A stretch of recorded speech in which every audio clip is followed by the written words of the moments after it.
नमस्कार, आप देख रहे हैं लाइव पल्स न्यूज। एशिया की बदलती रणनीतिक तस्वीर के बीच आज भारत की राजधानी दिल्ली से निकल रही एक ऐसी खबर ने पूरे इंडो पैसिफिक क्षेत्र का ध्यान अपनी ओर खींच लिया है, जिसका असर आने वाले समय में भारत की रक्षा क्षमता, समुद्री सुरक्षा, सैन्य तकनीक और डिफेंस इंडस्ट्री पर दिखाई दे सकता है। जापान के रक्षा मंत्री शिंजिरो कोइजुमी भारत पहुंचे हैं और आज उनकी मुलाकात भारत के रक्षा मंत्री राजनाथ सिंह से होने जा रही है। यह यात्रा ऐसे समय पर हो रही है जब एशिया में सुरक्षा समीकरण तेजी से बदल रहे हैं। चीन की सैन्य और समुद्री गतिविधियां लगातार चर्चा में हैं। इंडो पैसिफिक क्षेत्र में रणनीतिक प्रतिस्पर्धा बढ़ रही है और भारत तथा जापान दोनों ही समुद्री सुरक्षा, सप्लाई चेन, रक्षा तकनीक और रणनीतिक सहयोग को पहले से ज्यादा महत्व दे रहे हैं। यही वजह है कि जापान के रक्षा मंत्री की भारत यात्रा को केवल एक सामान्य राजनयिक दौरे के तौर पर नहीं देखा जा रहा है। इसके पीछे एक बड़ा रणनीतिक संदेश भी दिखाई देता है। जापानी रक्षा मंत्री की भारत यात्रा की शुरुआत भी बेहद महत्वपूर्ण तरीके से हुई। मुंबई में उन्होंने भारतीय नौसेना के पश्चिमी नौसैनिक कमान का दौरा किया और स्वदेशी रूप से निर्मित guided missile destroyer INS Chennai को देखा। भारतीय नौसेना की क्षमताओं के बारे में जापानी प्रतिनिधिमंडल को जानकारी दी गई। इसके बाद अब दिल्ली में भारत और जापान के रक्षा मंत्रियों के बीच बातचीत होनी है। रिपोर्टों के मुताबिक बातचीत में समुद्री सुरक्षा, संयुक्त सैन्य अभ्यास, रक्षा तकनीक, रक्षा उपकरणों और भविष्य में सहयोग के नए क्षेत्रों पर चर्चा हो सकती है। अब सवाल यह है कि आखिर जापान के रक्षा मंत्री की यह यात्रा इतनी महत्वपूर्ण क्यों है? इसका जवाब केवल भारत और जापान के रिश्तों में नहीं, बल्कि पूरे इंडो पैसिफिक की रणनीतिक तस्वीर में छिपा हुआ है। भारत और जापान दोनों एशिया की दो बड़ी आर्थिक और तकनीकी शक्तियां हैं और दोनों की सुरक्षा चिंताएं भी कई जगह एक दूसरे से जुड़ती हैं। दोनों देश समुद्री रास्तों की सुरक्षा, स्वतंत्र नौवहन, महत्वपूर्ण समुद्री मार्गों की सुरक्षा और नियम आधारित इंडो पैसिफिक व्यवस्था को महत्वपूर्ण मानते हैं। दोनों देश क्वाड के भी सदस्य हैं और भारत, जापान, अमेरिका तथा ऑस्ट्रेलिया के बीच समुद्री सुरक्षा तथा रणनीतिक सहयोग लगातार बढ़ रहा है। ऐसे में भारत और जापान के बीच रक्षा सहयोग का मजबूत होना केवल दो देशों की साझेदारी नहीं, बल्कि पूरे क्षेत्र की सुरक्षा संरचना को प्रभावित करने वाला घटनाक्रम बन सकता है। लेकिन इस पूरी कहानी में सबसे महत्वपूर्ण शब्द है डिफेंस टेक्नोलॉजी। भारत अब केवल विदेशी हथियार खरीदने वाला देश नहीं रहना चाहता।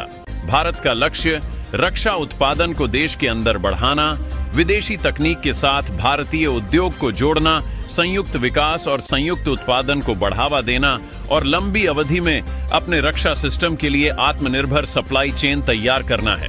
जापान के पास सेंसर, इलेक्ट्रॉनिक्स, संचार प्रणाली, रोबोटिक्स, उन्नत सामग्री, जहाज निर्माण और कई हाईटेक औद्योगिक क्षेत्रों में मजबूत क्षमता है।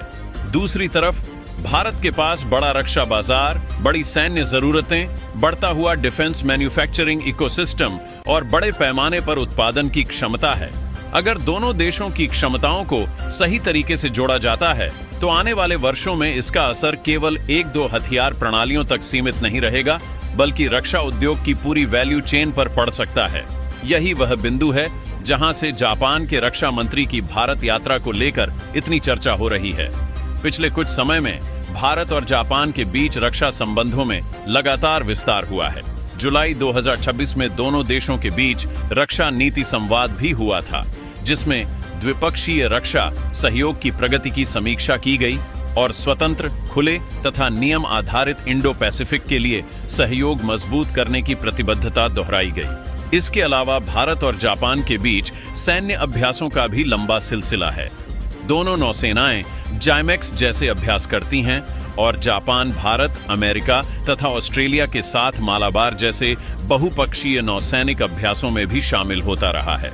इसका मतलब यह है कि दोनों देशों के बीच सैन्य संपर्क केवल राजनीतिक बयान तक सीमित नहीं है, बल्कि सेनाओं के बीच वास्तविक परिचालन सहयोग भी लगातार विकसित हुआ है। अब नई चुनौती यह है कि इस रणनीतिक साझेदारी को रक्षा उद्योग और तकनीक के स्तर पर कितना आगे ले जाया जा सकता है। भारत की तरफ से सबसे महत्वपूर्ण प्राथमिकता मेक इन इंडिया और आत्मनिर्भर भारत की भावना के अनुरूप सहयोग को आगे बढ़ाना होगी। भारत चाहता है कि अगर कोई नई रक्षा तकनीक आती है तो उसके साथ स्थानीय उत्पादन, तकनीकी सहयोग, भारतीय कंपनियों की भागीदारी और भविष्य में रखरखाव तथा अपग्रेड की क्षमता भी विकसित हो। जापान के लिए भी भारत एक महत्वपूर्ण साझेदार बन सकता है, क्योंकि एशिया में सप्लाई चेन का पुनर्गठन हो रहा है और रक्षा उद्योग में भरोसेमंद साझेदारों की आवश्यकता बढ़ रही है।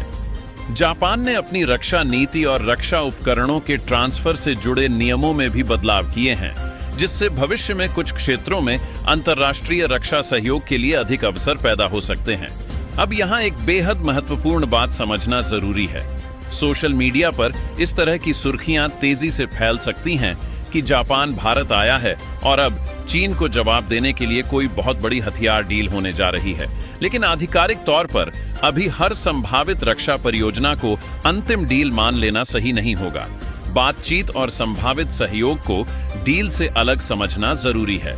इस समय जो बात स्पष्ट है वह यह कि भारत और जापान रक्षा सहयोग को और मजबूत करना चाहते हैं और नए क्षेत्रों की पहचान पर चर्चा हो रही है। लेकिन संभावित सहयोग के क्षेत्र बेहद महत्वपूर्ण हैं। सबसे पहले बात करते हैं नौसैनिक सुरक्षा की।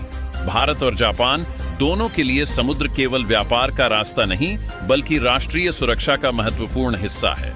हिंद महासागर से लेकर पश्चिमी प्रशांत तक समुद्री मार्गों की सुरक्षा दोनों देशों के लिए रणनीतिक महत्व रखती है। भारत हिंद महासागर क्षेत्र में एक प्रमुख समुद्री शक्ति है और जापान पश्चिमी प्रशांत में अपनी सुरक्षा चुनौतियों का सामना करता है। दोनों देशों की नौसेनाओं के बीच बेहतर समन्वय से समुद्री निगरानी, सूचना साझा करने, संयुक्त अभ्यास और लॉजिस्टिक सहयोग जैसी क्षमताओं को मजबूत किया जा सकता है।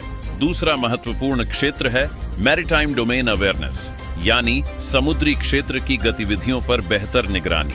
आधुनिक युद्ध में केवल युद्धपोत और मिसाइल ही पर्याप्त नहीं है। यह जानना भी उतना ही महत्वपूर्ण है कि समुद्र में कौन सा जहाज कहां जा रहा है, कौन सी गतिविधि हो रही है और किसी संदिग्ध गतिविधि का समय रहते पता कैसे लगाया जाए। इसके लिए सैटेलाइट, सेंसर, कम्युनिकेशन सिस्टम और डेटा नेटवर्क की भूमिका बढ़ती जा रही है। भारत और जापान इस क्षेत्र में सहयोग को और बढ़ा सकते हैं। तीसरा क्षेत्र है रक्षा इलेक्ट्रॉनिक्स। आधुनिक मिसाइल सिस्टम, युद्धपोत, लड़ाकू विमान और ड्रोन अब अत्याधुनिक इलेक्ट्रॉनिक्स और सेंसर पर निर्भर होते हैं। जापान की औद्योगिक क्षमता और भारत का बढ़ता इलेक्ट्रॉनिक्स तथा रक्षा निर्माण क्षेत्र मिलकर नई संभावनाएं पैदा कर सकते हैं। चौथा क्षेत्र है युद्धपोतों से जुड़ी तकनीक। भारत अपनी नौसैनिक क्षमता लगातार बढ़ा रहा है और जापान के पास दुनिया के उन्नत जहाज निर्माण उद्योगों में से एक है। दोनों देशों के बीच जहाजों से संबंधित तकनीकी सहयोग बढ़ना भविष्य के लिए महत्वपूर्ण हो सकता है। इसी कड़ी में भारत और जापान ने यूनिकॉर्न नामक एक रक्षा सह विकास और सह उत्पादन परियोजना की दिशा में कदम बढ़ाया है, जिसे दोनों देशों के रक्षा तकनीकी सहयोग में एक महत्वपूर्ण उदाहरण माना जा रहा है। अगर इस तरह के प्रोजेक्ट सफल होते हैं तो भविष्य में और भी रक्षा प्रणालियों के संयुक्त विकास का रास्ता खुल सकता है। अब बात करते हैं चीन की। भारत और जापान के बीच बढ़ता रक्षा सहयोग चीन के लिए रणनीतिक रूप से निश्चित तौर पर महत्वपूर्ण है, लेकिन इसे सीधे तौर पर किसी सैन्य गठबंधन या चीन के खिलाफ घोषित मोर्चे के रूप में पेश करना सही नहीं होगा। भारत और जापान दोनों अपनी अपनी सुरक्षा प्राथमिकताओं के आधार पर सहयोग कर रहे हैं। फिर भी क्षेत्रीय शक्ति संतुलन की दृष्टि से दोनों देशों की नजदीकी का प्रभाव चीन पर पड़ना स्वाभाविक है। चीन दुनिया की बड़ी सैन्य शक्तियों में शामिल है और हिंद महासागर तथा पश्चिमी प्रशांत दोनों क्षेत्रों में उसकी गतिविधियां भारत और जापान की रणनीतिक सोच को प्रभावित करती हैं। भारत के लिए चीन के साथ सीमा विवाद और हिंद महासागर क्षेत्र में चीन की बढ़ती मौजूदगी महत्वपूर्ण सुरक्षा मुद्दे हैं। जापान के लिए पूर्वी एशिया और पश्चिमी प्रशांत में चीन की सैन्य गतिविधियां तथा समुद्री सुरक्षा बेहद अहम विषय हैं। ऐसे में भारत और जापान के बीच सहयोग का बढ़ना क्षेत्रीय शक्ति संतुलन को प्रभावित कर सकता है। लेकिन भारत की रणनीति हमेशा से रणनीतिक स्वायत्तता पर आधारित रही है। भारत किसी एक देश के साथ साझेदारी को दूसरे देश के खिलाफ सैन्य गठबंधन में बदलने के बजाय अलग अलग देशों